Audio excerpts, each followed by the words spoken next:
Comenzamos, amigas y amigos, con una nueva entrega de Agenda Abierta y en este primer tramo de nuestro programa recibimos con muchísimo gusto a Rodrigo Mengual, responsable de la unidad de vivienda del gobierno canario. Mengual, como siempre, es un gusto estar charlando con usted. Buenas noches y bienvenido. Un placer que nos reciban y saludar a la audiencia. Hay muchos temas inherentes a su cartera, pero hay uno en el cual, yo creo que está depositada la atención del país entero, que es el censo, y que se ha desarrollado una experiencia piloto en Canelones. El nuestro es uno de los departamentos más complejos, sin lugar a dudas también. Sí. Primeramente, ¿cómo ha resultado esa experiencia? Y segundo, ¿qué implica para su dirección, para su unidad, formar parte de esta experiencia? Bien, primero que nada, la semana que viene vamos a recibir en la ciudad de Canelones al director nacional del INE, Diego Oval, para hacer una evaluación de lo que es la primera etapa. Las semanas pasadas terminó lo que es el precenso, que básicamente es lo que nosotros le llamamos el anclaje, es cómo se vincula un contador a una vivienda para después realizar el censo y cómo se chequea la cartografía territorial a lo largo del territorio. Esa etapa terminó en el Uruguay con un 98% de terminación y en el departamento de Canelones ambos procesos se logró el 100%. Eso es la primera noticia importante y buena de la primera etapa, y ahora ya empezamos a trabajar a lo que van a ser las siguientes etapas. Lo que se viene es a fines del mes de abril el comienzo del censo digital, como hemos planteado en otras instancias.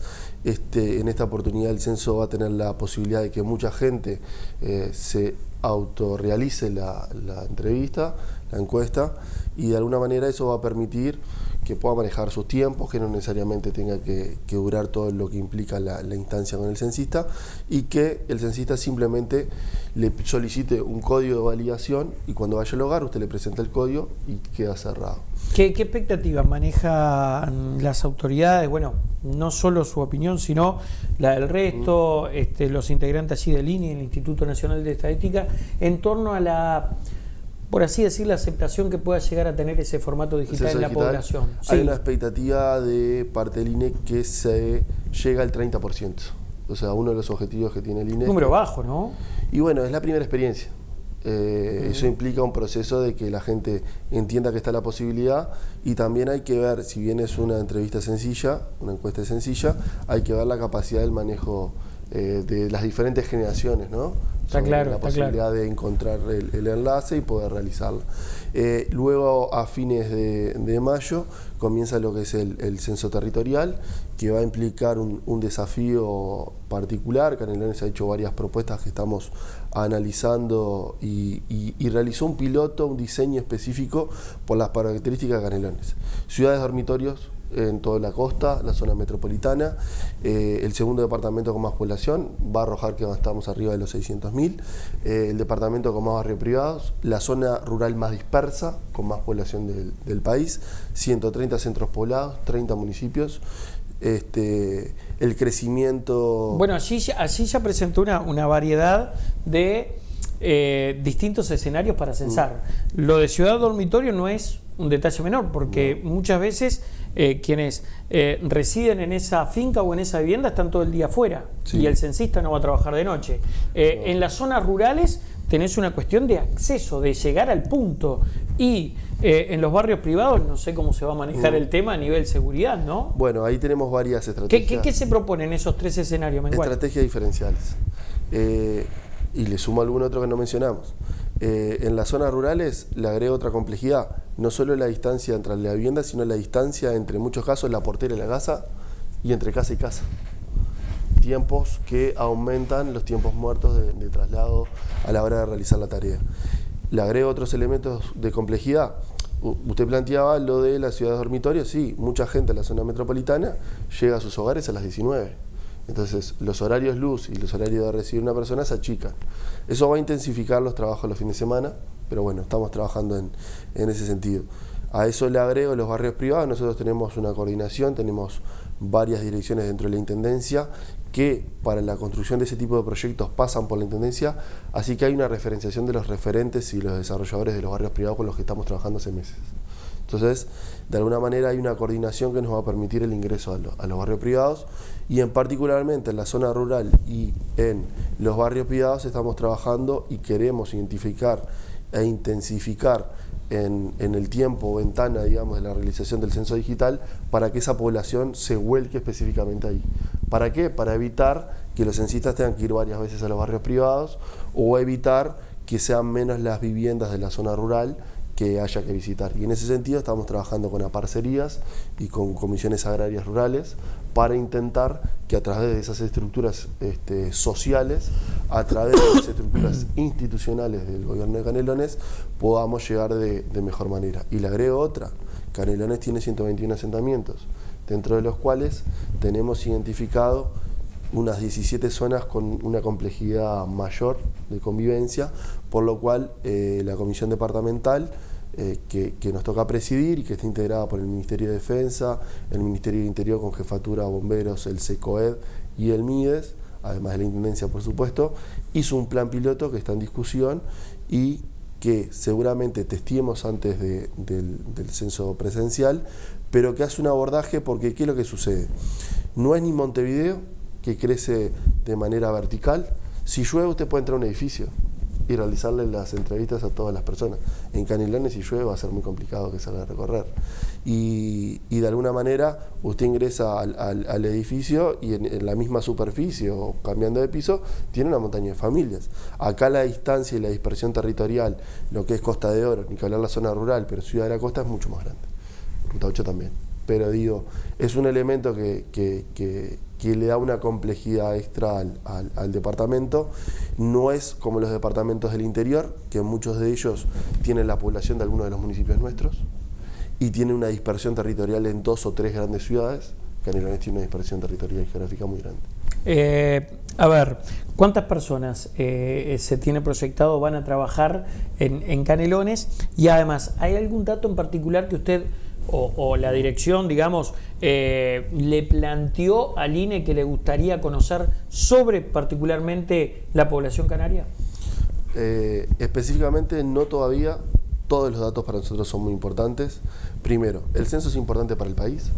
El censo es importante para la población, el censo es importante para la actividad económica, el censo es importante para los gobiernos. La calidad de la información hace la buena toma de decisiones. Bueno, se va a innovar además en esta ocasión con, si mal no me equivoco, personas discapacitadas, se va a innovar con mascotas también, se le ha planteado esa posibilidad al INE, y no sé si hay algún otro casillero que innova en comparación con el último censo, ¿no, Mengual? Hay un dato que es interesante que vamos a ver, que tiene que ver con la tasa de reposición, los temas demográficos y sobre todo con el tema de la migración. Es decir, desde el 2011 a la fecha ha habido efectos y fenómenos demográficos en la región que han ubicado al Uruguay como un lugar de referencia para migrar. Entonces, es interesante ver de los migrantes, de quiénes son sus orígenes, a qué se dedican, cuál es su nivel socioeconómico y si se han podido de alguna manera integrar a la población y a la sociedad en general. Bueno, hay por lo menos, yo conozco 2 puntos en el territorio. Santa Rosa es uno de ellos y Ciudad de la Costa, al norte, sí. Fuertes colonias de migrantes, ¿no? En uno de ellos República Dominicana o venezolanos y en otro directamente cubanos. Sí, eso es lo más visible, sobre todo en los fenómenos más recientes, en las últimas oleadas, quizás de los últimos 5 o 7 años, pero hay otros fenómenos más invisibles. Yo le voy a poner un ejemplo de referencia personal. En el 2010 yo fui concejal del municipio de Atlántida y había un porcentaje altísimo de integrantes de la escuela pública del sur de Atlántida que eran hijos o nietos de europeos, alemanes en particular, que a ver, imagínese que una jubilación en Europa, viviendo en Uruguay, rinde distinto que en Europa. La tranquilidad, características como tiene nuestro departamento. Yo creo que el censo nos va a dar herramientas y la importancia también que tiene para los gobiernos departamentales en la calidad de la información para el diseño de políticas generales y focalizadas, pero también la composición de las partidas y los presupuestos no solo se organizan distinto según la distribución geográfica y el crecimiento demográfico, según la proyección para los próximos años, pero también hay partidas que están sujetos a la población. O sea, a mayor población, mayor ingreso. Y eso afecta directamente, por ejemplo, las partidas de OPP en muchos de los municipios. Amengual, ¿cómo se viene trabajando en materia de viviendas? Hubo, mejor dicho, acciones concretas. Hay un tema vinculado con Paso Carrasco allí, la denuncia que han realizado algunos vecinos. ¿Hubo una respuesta para eso? ¿Está trabajando la Intendencia en revertir la situación? Bien, varias preguntas en una, para ordenarlo y abordarlo más en profundidad. Nosotros estamos en varios proyectos, ¿ya? Muchos de esos proyectos, y esto decimos, la Intendencia de Canelones tiene la voluntad política institucional, no solo de este periodo, pero en particular del señor Intendente Yamandu Orsi, de tener un equipo de trabajo que articule con el Gobierno Nacional, con el Ministerio, que es el órgano rector de las políticas de vivienda. La institución encargada de las soluciones de habitaciones es el Ministerio de Vivienda. La Intendencia lo que pone a disposición son recursos e infraestructura que acompañen las consolidaciones de barrio, muchas veces las carteras de tierras, recursos humanos y equipos en la planificación, en el análisis, en el diagnóstico, para lograr la mayor cantidad de soluciones habitacionales para los canarios. Eso no es que cambie los roles, es decir, si a usted no le pasa la basura, no va a reclamarle al Ministerio del Interior, le va a ir a reclamar a la Intendencia. Saliéndonos del ABC, la Intendencia tiene políticas de deporte, políticas de cultura, políticas de vivienda importantes para que el departamento se siga desarrollando. Ahí tenemos varios frentes. El financiamiento del Gobierno Nacional es fundamental, es decir, la Intendencia puede poner todas las contrapartidas y todos los elementos que le corresponden y aún más, pero el financiamiento tiene que estar. Entonces hay un componente que tiene que ver con el presupuesto nacional. La pregunta medular es, ¿el financiamiento está? Bueno, hubo un enlentecimiento en el comienzo del periodo, ahora hay una inyección con el fideicomiso y la creación de la DINISU. Habrá que ver los tiempos públicos, si se adaptan a toda la demanda creciente que hubo, con una precarización social importante en lo que tiene que ver con los primeros años, ¿no? ¿Qué fue lo más importante que se hizo y qué es lo más importante que resta por hacer? Varios proyectos, fase de licitaciones, terminamos el proyecto municipal en Santa Lucía, regularización, saneamientos, viviendas, espacios públicos, infraestructura.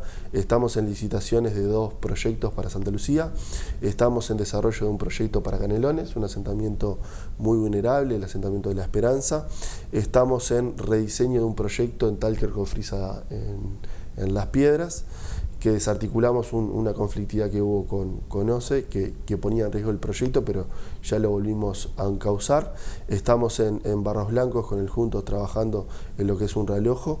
Vamos a realizar en Pando la construcción, seguramente el proceso de obra arranque este año, de unas 50 viviendas. Estamos en construcción del proyecto de el plan de mejoramiento de barrio en Nueva Esperanza, que ya hicimos las primeras entregas, por lo cual tenemos varios frentes abiertos.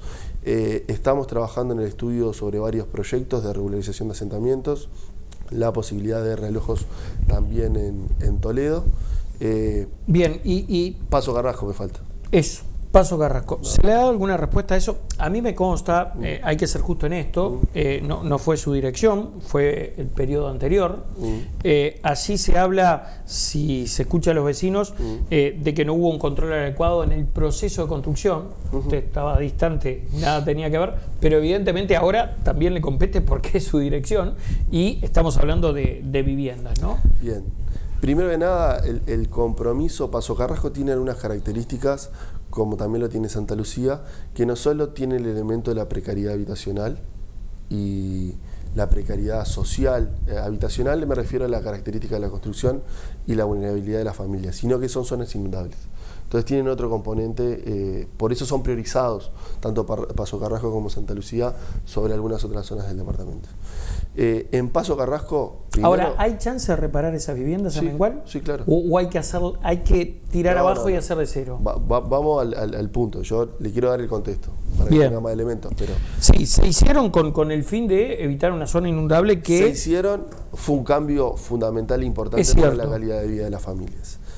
Se ha dicho y se ha manejado con una responsabilidad importante, que estamos analizando acciones legales también, porque jugar con la expectativa de la gente y con el miedo, por ejemplo, se dijo que eso tenía peligro de derrumbe. Nosotros no tenemos un solo informe técnico y hemos contratado en los últimos meses técnicos específicos que están estudiando la situación y ya estamos elaborando una solución.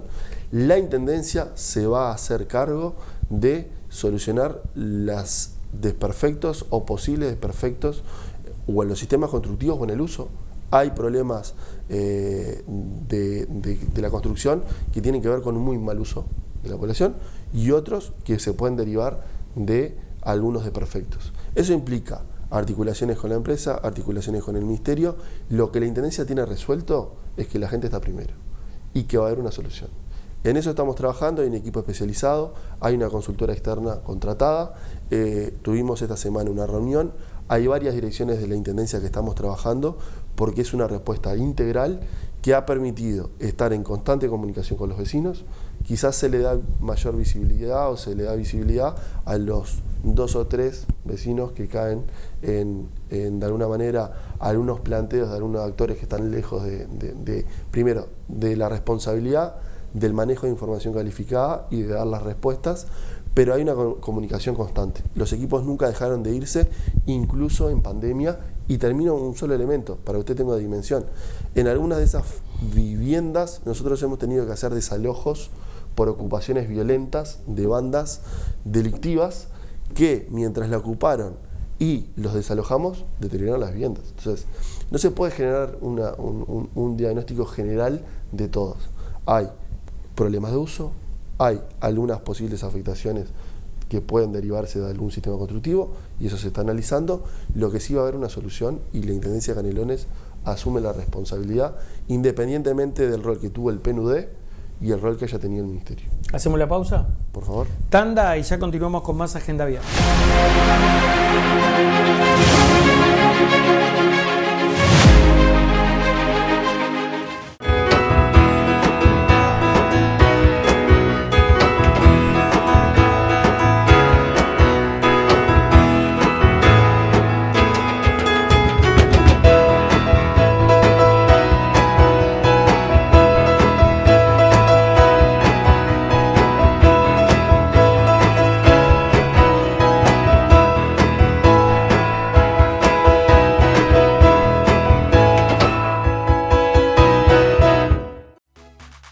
Estamos más cerca, construyendo una mejor comunicación pública.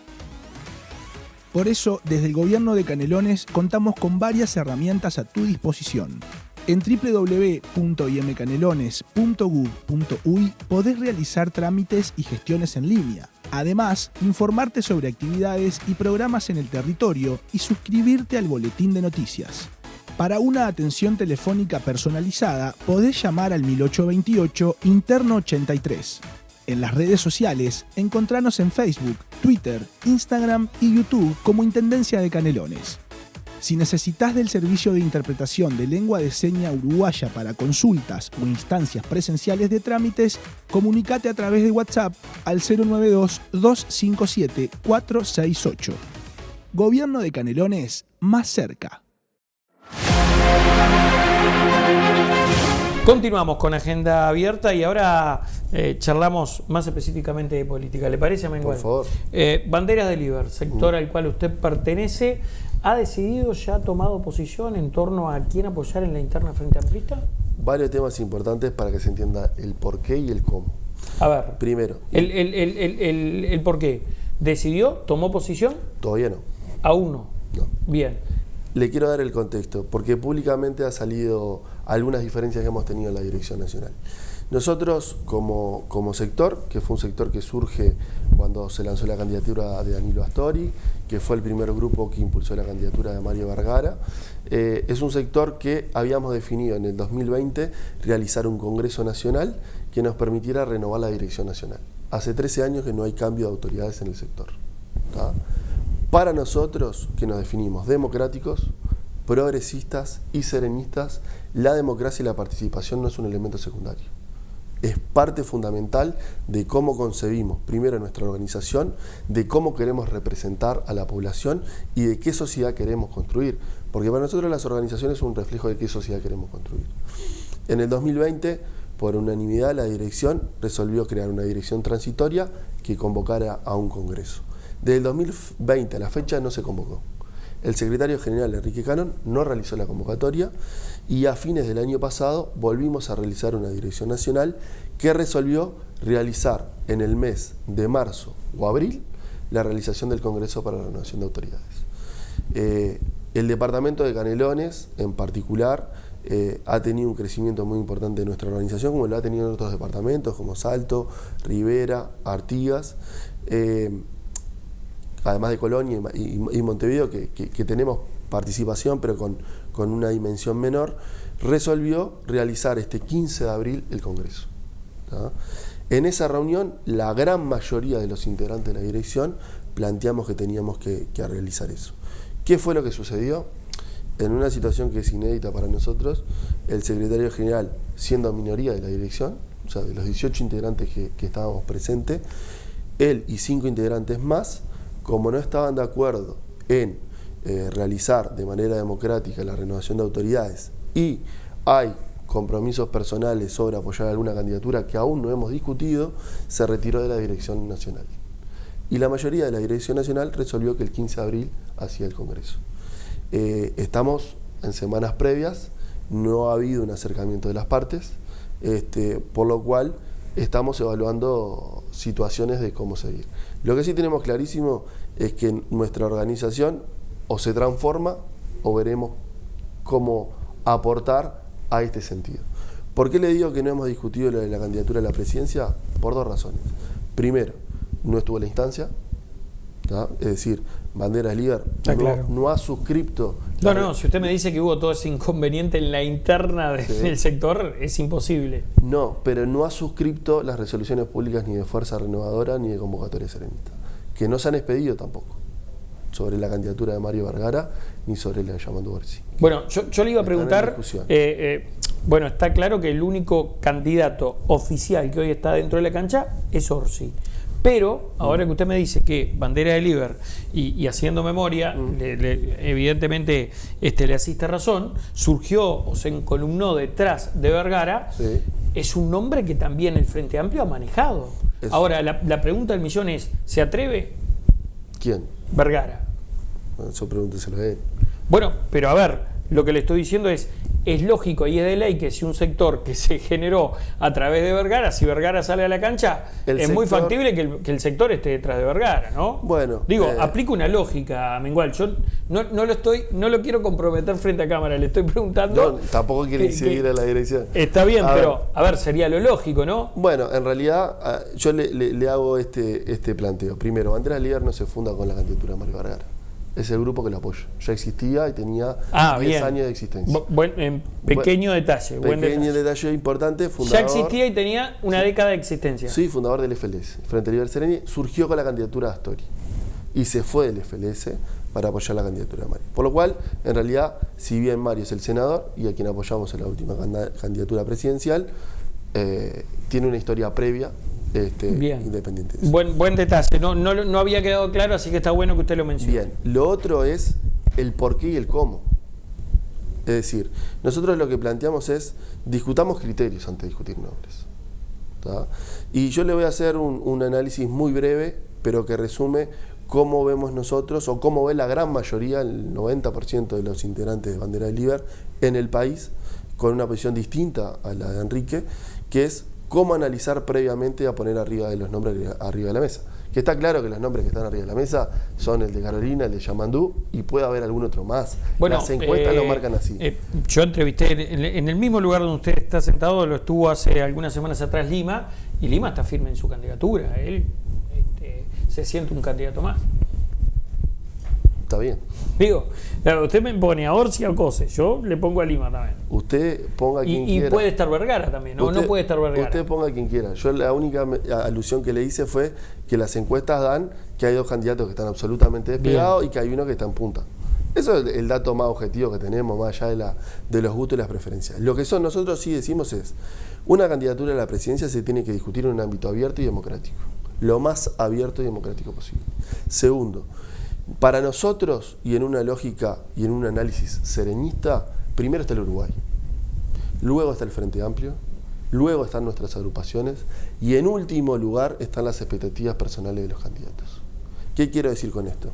El mejor proyecto país, nacional, que trabaja, que incorpora y que representa a las grandes mayorías, a los sectores más vulnerables, a las minorías, a los jóvenes, a los trabajadores, a los pequeños comerciantes, a los pequeños productores, es el Frente Amplio. El Frente Amplio tiene que volver al gobierno. Entonces, la primera definición, se terminó el ciclo de 15 años de que nosotros en las elecciones internas elegíamos al próximo presidente. Elegimos a Daniel Martínez y perdió. Estas elecciones tenemos que incorporar que son elecciones primarias y que lo que estamos resolviendo es quién le va a ganar al Partido Nacional o a la coalición en octubre. Seguramente con mayoría parlamentaria, dependiendo del candidato también. Ahora bien, la discusión es quién es el compañero o la compañera que va a liderar un equipo que tiene que ser amplio, ¿tá? Y quién tiene las mejores condiciones para que gane el frente. Por el Uruguay, por la gente, por los sectores más vulnerables. No es al revés, no es yo quiero proyectar mi figura y quiero hacer una campaña previa a mi candidatura al Senado o quiero posicionarme políticamente, por lo cual largo una candidatura. ¿Y hay algo de eso hoy en la interna Frente Amplista? Hay algo de eso. Hay algo de eso porque hay candidatos naturales, hay candidatos que reúnen un consenso gigantesco, hay algún candidato que reúne consenso fuera del Frente Amplio, que eso es lo interesante. Es cómo construimos... ¿Quién es ese candidato? Y bueno, léalo. Interprételo. Yo lo que le digo es del interior, capaz. Yo lo que le digo es esto: hay la necesidad de construir una amplia mayoría que ubique algunas políticas como política de Estado, lo hablábamos hoy más temprano, políticas de vivienda, que generen puentes entre las dos mitades que existen en el Uruguay, pero que genere una mayoría para tener una gobernabilidad con una impronta de izquierda. Está bien, Amengual, pero hay quienes sostienen dentro de la propia izquierda de que esta interna le hace mal. ¿Cuál?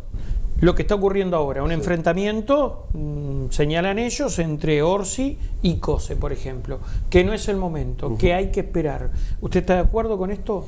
Hay candidatos, no me gusta el término. Hay candidatos que prevalece el proyecto personal ante el institucional o el de la fuerza política o el del país. Yo no me gusta el término enfrentamiento. Yo creo que hay compañeros valiosos que tienen condiciones.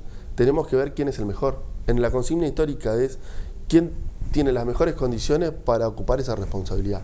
¿Quién es el que reúne las mayorías necesarias para que gane el frente? ¿Quién es el que tiene las mejores posibilidades para conseguir una negociación con otros partidos? ¿Y la fuerza política lo tiene hoy?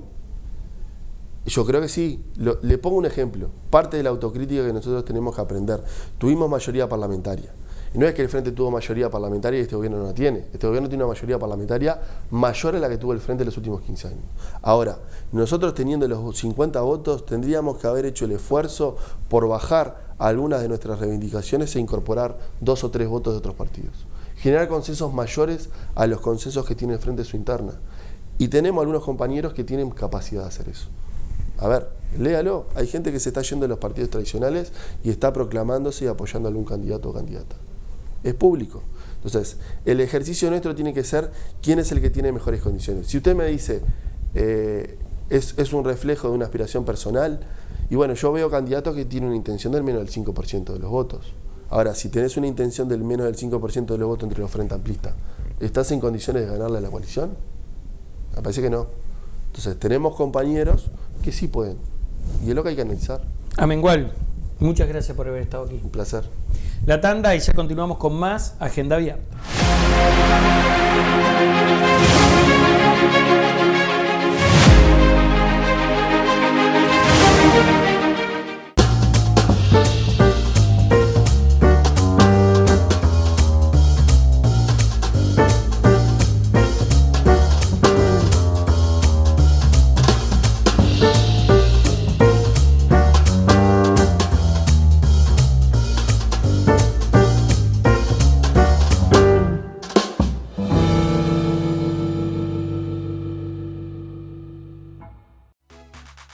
Estamos más cerca, construyendo una mejor comunicación pública. Por eso, desde el Gobierno de Canelones contamos con varias herramientas a tu disposición. En www.imcanelones.gov.uy podés realizar trámites y gestiones en línea. Además, informarte sobre actividades y programas en el territorio y suscribirte al boletín de noticias. Para una atención telefónica personalizada, podés llamar al 1828 interno 83. En las redes sociales, encontranos en Facebook, Twitter, Instagram y YouTube como Intendencia de Canelones. Si necesitas del servicio de interpretación de lengua de seña uruguaya para consultas o instancias presenciales de trámites, comunicate a través de WhatsApp al 092-257-468. Gobierno de Canelones, más cerca.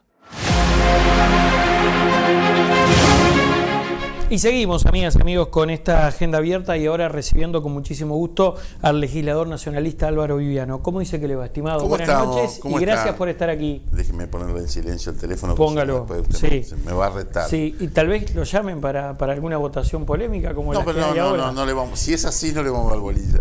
Bueno, hablamos de eso justamente. Comenzamos haciendo alusión a este tema de la reforma previsional. ¿Qué visión tiene usted de todo lo que está ocurriendo? Bueno, todas las discusiones parlamentarias son complejas y todas las transformaciones de algún modo en la sociedad son complejas, máximo cuando pasan por debates que, bueno, en la contraposición de ideas se produce de algún modo acuerdos y diferencias que lo tradicional y normal en las construcciones en la sociedad y también en el Parlamento. Parte de la vida, de lo que nosotros estamos acostumbrados a hacer permanentemente. Obviamente que, bueno, todos pensábamos que la reforma de la seguridad social iba a tener, en la medida que se despejaban en el Senado primero las grandes diferencias o se fijaban los grandes horizontes por los cuales iba a discurrir la ley, el trámite en la Cámara de Diputados iba a ser un poco más sencillo de lo que fue. Lamentablemente no ha sido así.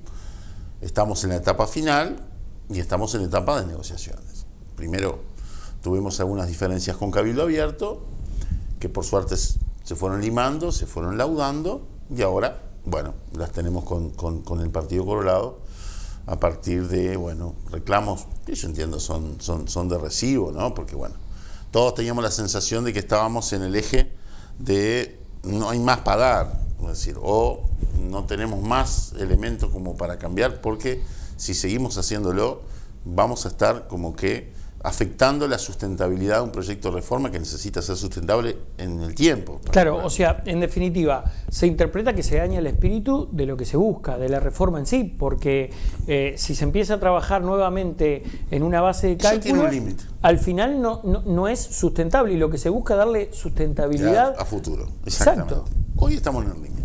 Es decir, bueno, obviamente que ahora está bien, yo sé que estoy haciendo futurología, pero Viviano, ¿se vota esto o se descarta?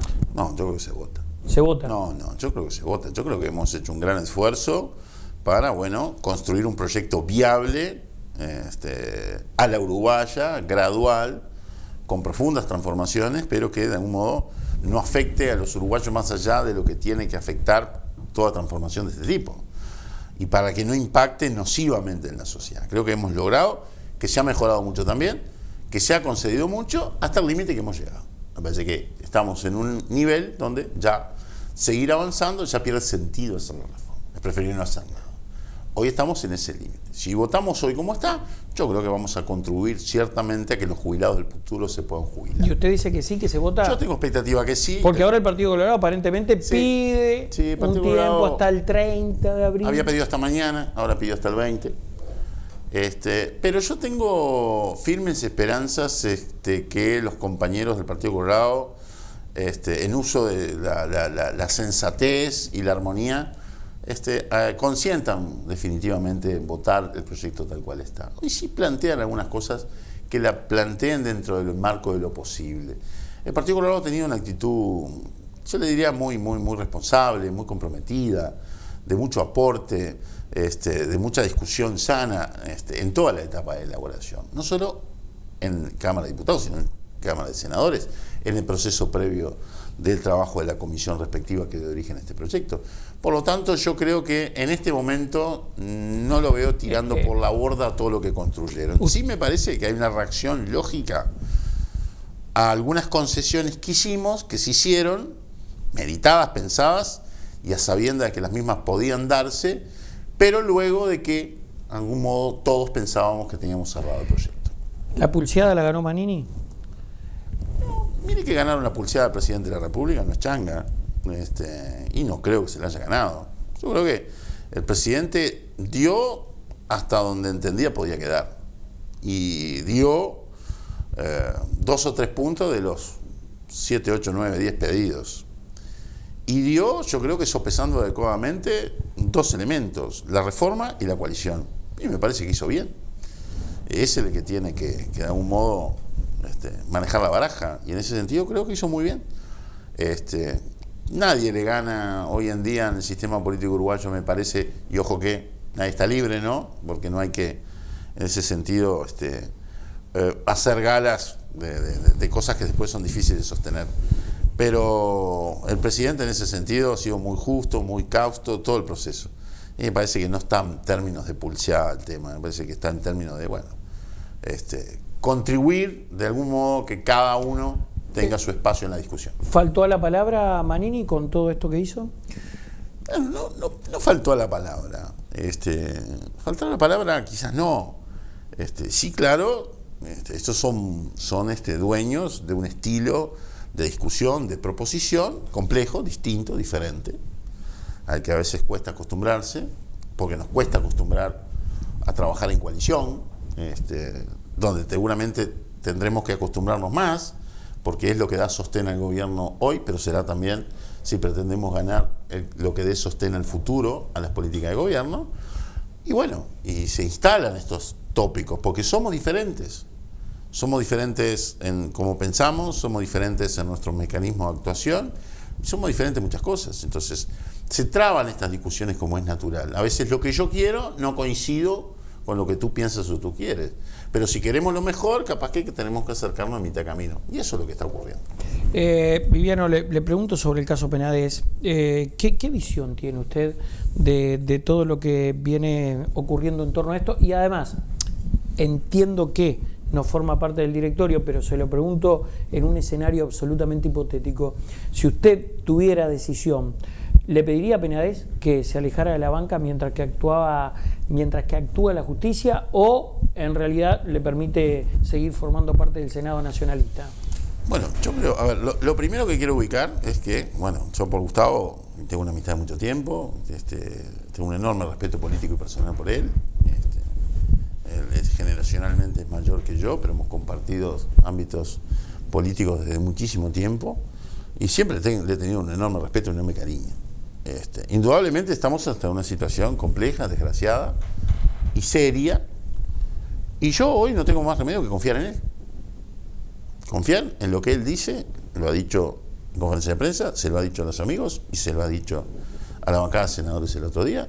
Tengan a ustedes la más plena seguridad que yo soy inocente de todo esto y que, bueno, estoy siendo objeto de una movida muy complicada y muy dura, de las peores que le puede tocar a una persona en la vida. Y como partido, en la medida de que la causa no ha empezado... Perdón, déjame Viviano, terminar este razonamiento porque no es menor. Perdón. Pero me detengo en esto que usted me dice. Porque esto además se lo explicó ayer al Senado Penades. Soy objeto de una movida. ¿Esa movida es fuego amigo? Yo creo que no. Porque ¿quién se puede beneficiar? Porque lo que tú decís está en el imaginario de varios. No, pero a ver, lo Está primero bien. que dice Romina cuando sale de declarar, cuando termina de declarar, es: yo voy a seguir siendo blanca y soy blanca. Está bien. La pregunta Yo lo interpreto como fuego amigo. La pregunta que surge inmediatamente, la que estás planteando, es ¿quién gana? Porque ¿quién gana acá? ¿Quién gana una lista? ¿Quién gana? No gana nadie. No gana el gobierno y no gana el Partido Nacional. Es decir, a mí ¿qué me puede aportar yo? Ponele, que esté en la mira, que no lo estoy por suerte, de ser uno que puede estar jugando con esta situación. Yo soy dirigente de otra lista y de otro sector en el partido. ¿Qué me puede servir a mí? A mí lo que me sirve es que el partido esté lo más fuerte posible en Montevideo. Mejoran ahí las chances personales y las chances de todo el partido. Entonces, cuando se dice fuego amigo, hay que cuidarse de ¿Para las usted cosas. no? Yo creo que no. Bien, ¿y qué era lo otro que me iba a decir? Y lo otro, yo creo que el partido tiene que tomar distancia y cautela hoy. Pero bueno, si en definitiva la causa se inicia y la investigación sigue adelante y en definitiva empieza a haber puertas de entradas hasta una eventual imputación, bueno, yo creo que hay que tomar recaudos. De hecho, el mismo senador lo ha dicho en la Cámara de Senadores. Si eso ocurre y la justicia inicia la investigación, me llama a declarar y me pone bajo investigación, bueno, no solo me voy a someter a la justicia, voy de algún modo también a pedir licencia a mis actividades porque necesito que dicho proceso se dé con tranquilidad y fuera de toda contaminación. ¿Tendría que ir a declarar Penades? Sí, claro. Sí, claro, yo supongo que la justicia lo va a llamar a declarar. Puede ir como testigo, puede ir como imputado. Eso refiere a dos categorías distintas, pero seguramente va a ir a declarar. Es decir, porque hoy está puesto sobre la mesa una investigación seria, compleja. Ya hay una acusación. Él tiene derecho y es parte de las investigaciones judiciales a exponer su verdad. Supongo que lo hará en carácter de simple testigo en principio, y bueno, si lamentablemente toma otro cariz, los expedientes judiciales tienen distintas etapas y formas de sustanciar, y ahí los implicados eventualmente también tienen distintas categorías de cómo asistir a la investigación. Viviano, en su parecer, ¿fue erróneo el mensaje que dio Heber al asistir a la conferencia de prensa de Penades? ¿O el propio presidente que dijo yo tengo confianza plena en Penades? A ver, yo creo que muchos de nuestros compañeros, yo los he visto, el presidente, lo vi a Heber, me he visto al senador Gandini, es decir, nosotros tenemos plena confianza en nuestro compañero. Conocemos su actuar, es un hombre, una figura importante de gobierno, y creemos en él. Obviamente, si después ocurre lo contrario, ya dejaste de creer en una persona te falló, hay un procedimiento judicial. Hoy por hoy confiamos en que lo que nos dice a nosotros es cierto, porque lo conocemos y porque de algún modo su conducta lo ha demostrado al cabo de su vida, y que no va a tener inconveniente. Y bueno, si nos dijo algo distinto, bueno, la justicia dirá. Yo creo que el presidente hizo lo que tenía que hacer, los restos de los compañeros también. Lo que digo es que Heber me parece que no debió ir a la conferencia de prensa. Es decir, que fue como amigo a respaldar a su amigo. Pero es el ministro del Interior. Puede dar lugar a diferentes lecturas que se están dando. Que está claro que decir hoy que, porque el ministro Heber estuvo en la conferencia de prensa, la policía puede dejar de investigar, es un disparate, es subestimar a la policía. Por suerte tenemos una muy buena policía, que entre otras cosas fue a buscar a la casa del presidente de la República su custodio para meterlo en cana. Decir hoy que eventualmente, porque el ministro del Interior estuvo en una conferencia de prensa de Penades, eso puede afectar la investigación, es un verdadero disparate. Pero el mensaje fue erróneo. Yo creo que no debió estar. Nos ahorrábamos un problema. Viviano, hacemos la pausa, ¿le parece? Cómo no, con mucho gusto. Tanda y ya continuamos con Agenda Abierta.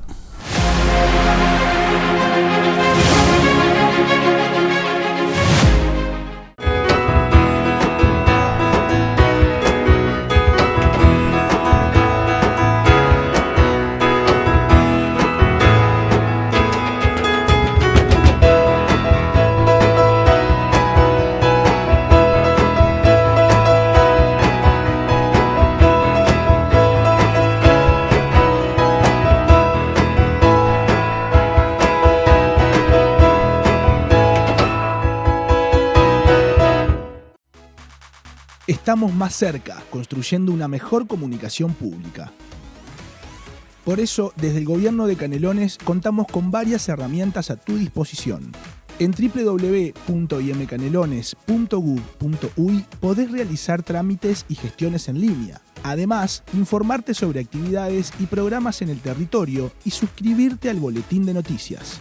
Para una atención telefónica personalizada, podés llamar al 1828 interno 83. En las redes sociales, encontranos en Facebook, Twitter, Instagram y YouTube como Intendencia de Canelones. Si necesitas del servicio de interpretación de lengua de seña uruguaya para consultas o instancias presenciales de trámites, comunicate a través de WhatsApp al 092-257-468. Gobierno de Canelones, más cerca.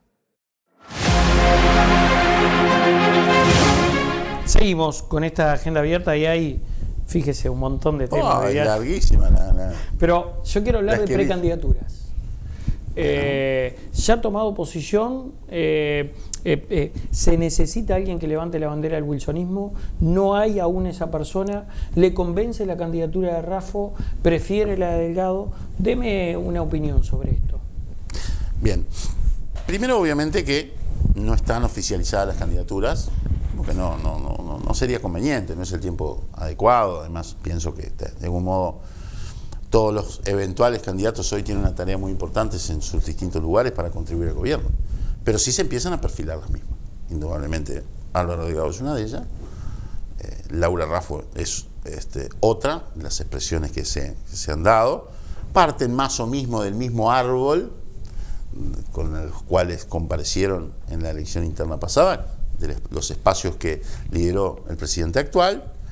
Y falta el otro, indudablemente falta el otro. O sea, hoy tenemos dos herreristas hoy en tenemos carrera. Dos herreristas. Uno que es aparentemente el delfín del presidente, que es Delgado. Y otro es, de algún modo, la que viene de la estructura del otro presidente, de Luis Alberto Lacalle. Bien, son herreristas. Son herreristas.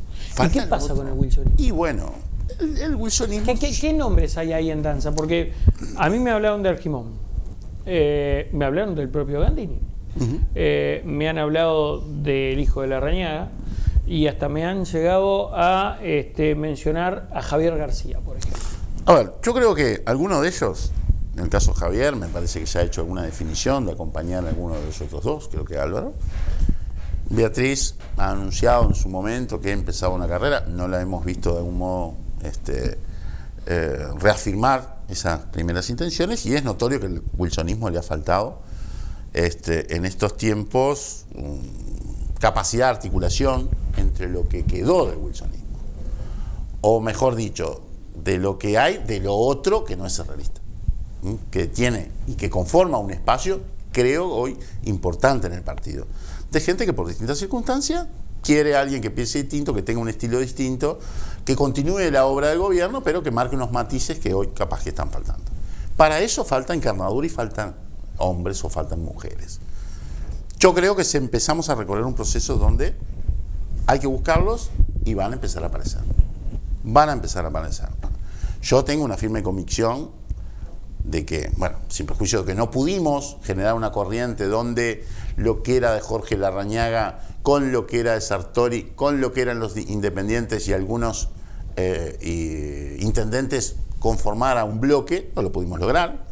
Pero tengo la firme convicción que a pesar de ello van a surgir figuras que van a intentar y creo que van a lograr encarnar ese espacio que más allá del tono wilsonista representa lo otro dentro del Partido Nacional. Y creo que algunas figuras van a emerger. Yo en lo personal comparto trinchera con Jorge Gandini y me parece que sus movimientos, sus posicionamientos, su liderazgo en un sector como Por la Patria, su ascendencia creciente en el interior, su fortalecimiento en Montevideo, que ha sido su lugar natural, bueno, lo va perfilando, creo yo, como uno de los posibles candidatos y ojalá así sea. ¿Qué le hace falta, Tú me preguntabas, ¿qué le hace falta a Gandini para entrar a la cancha de los precandidatos? Para situarse allí. Bueno, yo creo que se decida. Y además, ¿qué matices le puede aportar el wilsonismo que hoy no los tiene el partido? Bueno, yo creo que le falta al partido hoy le falta, creo yo, y le ha faltado mucho tiempo, y que de algún modo representa parte de la esencia del wilsonismo, y es una inserción potente en la sociedad, o una inserción muy potente en los sectores que representan la sociedad. Volver el partido a proteger a aquellas personas que de algún modo tenían vida propia en los sindicatos, en las organizaciones sociales, en el cooperativismo, en todos aquellos medios donde se mueve la sociedad real, que en definitiva era wilsonismo puro, que te permite de algún modo tener una conexión a tierra con la que la gente vive y la gente piensa, y después poder transformar en hechos mediante resoluciones lo que de algún modo estás viendo y estás constatando. Yo creo que le falta eso. Me parece que le falta un poquito más de pensar en la vida de todos los días, en la de hacer más palpable y más cercanas las políticas, y pensar también en largo y muy largo plazo, aunque parece una contradicción, en lo más cerquita y en lo más chiquito, pero también en el muy, muy y largo plazo, que era la base de la esencia del pensamiento wilsonista que se expresó en la CIDE, pero también en muchas otras cosas. Parece que le hace falta mucho de eso, pero era de algún modo parte de un pensamiento que reflejaba una sociedad integrada que se fortalecía a sí mismo y se proyectaba. Entonces me parece que esa pata, que siempre fue muy fermental, que fue muy crítica, que fue muy constructiva, que fue muy rebelde también, bueno, hoy el partido la está sintiendo y la está haciendo falta. Me parece que tuvo en Larrañaga uno de los últimos abanderados. Me parece que hay que buscar otro. Y yo creo, en ese sentido, te vuelvo a repetir, creo que Gandini es uno de los que se perfila para ¿Y qué le falta? Le vuelvo a preguntar. ¿Qué le falta? Yo creo que decisión se tiene que decidir. Yo creo que está maduro. Creo que ha hecho un recorrido largo. Creo que ha demostrado con el gobierno, con el Partido Nacional del Gobierno, en un lugar clave, ser uno de los mejores senadores y uno de los mejores articuladores del gobierno. Y me parece que le falta decisión. Le falta que expresar lo que algunos de nosotros vemos, que representa. Y ponerlo arriba de la mesa y decir, bueno, voy a ser candidato. Capaz que está esperando el tiempo, ¿no? Porque advierte que los tiempos de los demás todavía no son para oficializar candidaturas. Pero me parece que tiene que empezar a, bueno, tomar esa decisión, convencer a algunas apoyaturas de que puede ser una buena oportunidad y una buena alternativa para el partido y, bueno, ir a la cancha. Hoy se está discutiendo en el Parlamento justamente y en la Cámara Baja en particular, Viviano, el proyecto que le exige personería jurídica a los sindicatos. ¿Tiene ya una opinión fijada al respecto? Yo creo que sí. Lo votó el Senado de la República. Y lo votó y ya tenía media sanción. Miro a los colaboradores míos que están fuera de Cámara. Ya tenía media sanción en Cámara Baja. Sanción de diputada y lo votó el Senado, o sea que es ley. Yo creo que es correcto. Me parece que todas las organizaciones que de algún modo administran voluntades, como es el caso de los sindicatos, y también dinero que aportan los sindicatos, tienen que tener una estructura jurídica que le permita ejercer controles. Y me parece que lo que se ha hecho es correcto, es verdaderamente correcto. Y la tenencia compartida, que vuelve ahora a la Cámara Baja y ha generado también ciertos resquemores dentro de la propia coalición, ¿no? Sí, hoy estamos estancados. Tuvimos fecha de votación el 11, la tuvimos que correr para el 19. Faltan ahí construir algunas mayorías. Yo fui uno de los articuladores de mover esos días porque advertía claramente dos cosas. Primero, que era nocivo tratar un proyecto de esa envergadura contaminado de lo que genera la seguridad social, que nos tensiona, que nos complica, que a veces nos inserta cosas en el medio que se convierten en moneda de cambio. Entonces había que sacar tenencia compartida o corresponsabilidad de la crianza del contexto de la reforma. Bueno, esa moneda de cambio, justamente ahí, ese es el punto, me quiero detener ahí, porque este proyecto surge del Cerno de Cabildo, ¿no? No. La tenencia compartida. No, este proyecto o en realidad surge de la senadora Carmen Ayzaín. Hay dos proyectos. Es como una fusión de dos proyectos. Es la mixtura. Bien, buen detalle ese que no es menor. Ahí está. Por eso se habla de justamente la legisladora Ayzaín por un lado y Cabildo Abierto por el otro. Ahí está, exactamente. ¿Cómo es? A ver, hagamos la historia de esto. La historia de esto es, primero hubo, en el periodo pasado, hubo proyectos del senador Lacalle Pou, o el presidente, hubo proyectos del diputado Goñi. En esta administración surgieron dos proyectos. Uno, que sobre la base de aquellos tomó la senadora Ayzaín y con el acompañamiento de senadores blancos los convirtió en un proyecto de ley que se llamaba Corresponsabilidad de la Crianza, y otro que había presentado Cabildo Abierto, a mi juicio menos abarcativo, que se llamaba Tenencia Compartida. Eso generó una discusión. Se fusionaron de algún modo ambas propuestas, terminó en una sola, que es la que se votó en el Senado con dificultades. Cuando viene a la Cámara de Diputados, tuvo su trámite y de algún modo aparecieron algunos peros. Particularmente los compañeros legisladores de Ciudadanos, del Partido Colorado, hoy creo que son 5 o 6, no comparten esa iniciativa y han obstaculizado su votación, que en principio la pensábamos tener el 11. Hoy tenemos un compás de espera. ¿A qué? Al 19, ¿Con qué intención? Bueno, para tratar de construir la mayoría. Yo creo, y todos estamos convencidos, que crea un ambiente, el proyecto de ley más justo en términos de empujar e impulsar la corresponsabilidad, la crianza y la participación de la misma de los padres, y genera algunos mecanismos jurídicos a los efectos particularmente de evitar y controlar denuncias falsas que pongan a veces lejos de la crianza de los hijos, mayoritariamente bajo este mecanismo de los padres, que es lo que se ve naturalmente que está ocurriendo y ocurre. Hay casos de todo tipo. ¿Hay algunos cuestionamientos? Bueno, sí lo hay. Es decir, algunos entienden que particularmente este proyecto viene a subsanar problemas que son de otros, que son los generados por la ley de violencia de género, y que en realidad debería atacarse aquello y no corregirlo en esta ley. Eso es un punto de vista. Y otros advierten que uno de los mecanismos, sobre todo el del artículo 4, invierte la carga. Tú sos de algún modo señalado por abuso, por alguno de esos de esas cuestiones, y seguramente un juez te debería, por el sistema anterior te impone una cautelar. Entonces tú no vas a poder acercarte al otro progenitor. Eso seguramente condicionará tu visita al menor, pero el juez te dirá, bueno, si tú de algún modo registras un comportamiento adecuado a las circunstancias, se te levantará eso en determinados tiempos y bueno, se te habilitarán las visitas.